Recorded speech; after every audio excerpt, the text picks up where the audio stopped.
We like being able to use MSA because it's an independent judge and it gives us the ability to track back and see if any changes we've made through the process have affected our eating quality.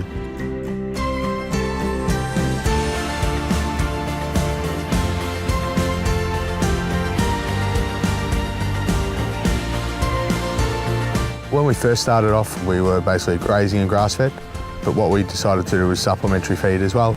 We thought that that sort of helps offset some of the peaks and troughs of grass cycles and weather cycles so we can maintain a consistent product. Some of the results Michael's getting are really, really good. He's got really low ossification scores, so they're averaging about 120. And he's got really high marble scores as well. So his MSA marbling sitting at an average of about 400, which is really good for the type of cattle he's sending in. So we were really lucky when we first started out. We approached a stud farmer, Ben Glatz, who was really supportive and put us in touch with a couple of really good farmers that we could start buying really good vendor bred cattle that had good temperament to start with. When looking at genetics, the two major factors we look at is the eye muscle area and the temperament. They're the two main contributing factors for us.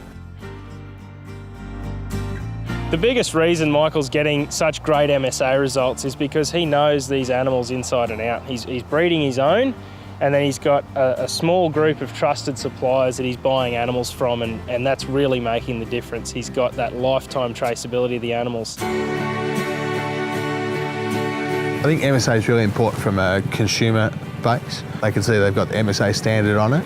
They know that everyone's adhering to a strict guideline and standard, and they know that the quality that they're getting is what they deserve and what they're paying for. Long term is very important for us. There's two things that Michael's doing really well.